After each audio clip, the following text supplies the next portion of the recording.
Today, I'm going to be telling the story of why I became a stay-at-home mom after quitting my dream job.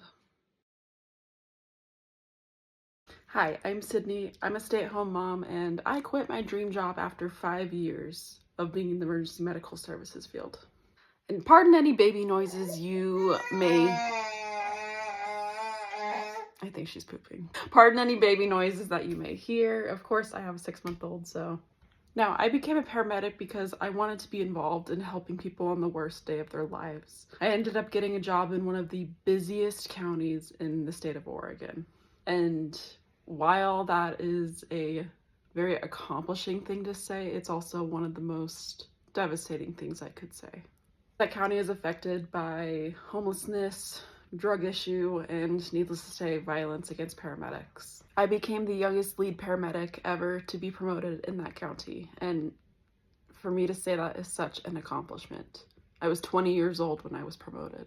Very early on in my pregnancy, I was assaulted by a patient, and I was 11 weeks around that time. After that week, I said I was done being in the field for the remainder of my pregnancy. So I was on light duty for the remainder of my pregnancy.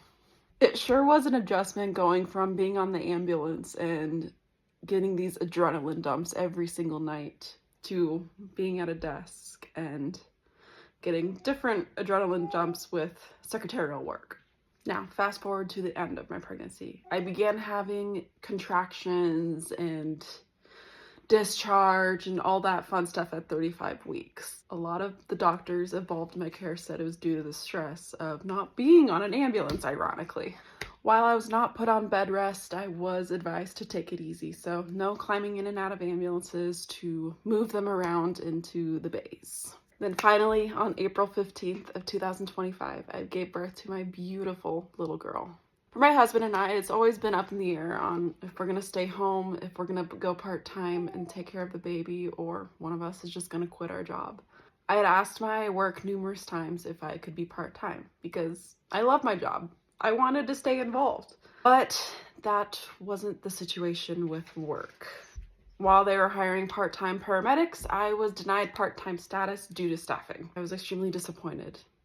I had been in communications with numerous people about this and ultimately turned down. So I quit. And it was the best decision I ever made. Since quitting and since my daughter was born, we have decided to move away from that area and move closer to my parents down in Central Oregon. And I couldn't be happier. We're so much closer to the way I grew up, and I couldn't be more thankful.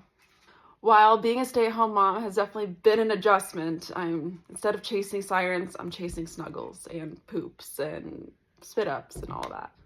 I haven't missed a single part of my daughter's life, and I'm just so glad that my husband was able to give me the opportunity to stay home with her while he works. While it's hard for him to be away from us at 4 days at a time, it's made our time together more special, and I just love seeing him interact with our daughter. This video is not made to rub it in anybody's face that I'm a stay-at-home mom or I had the ability to be a stay-at-home mom. It's to share my story and hopefully encourage others to make the step if they feel that they can and want to. This is something I chose to do for my family, and it may not work for everybody else, but it works for us. So thank you for watching and allowing me to share my story with all of you. If you like this, give it a thumbs up, subscribe, and come with me on this journey of being a stay-at-home mom.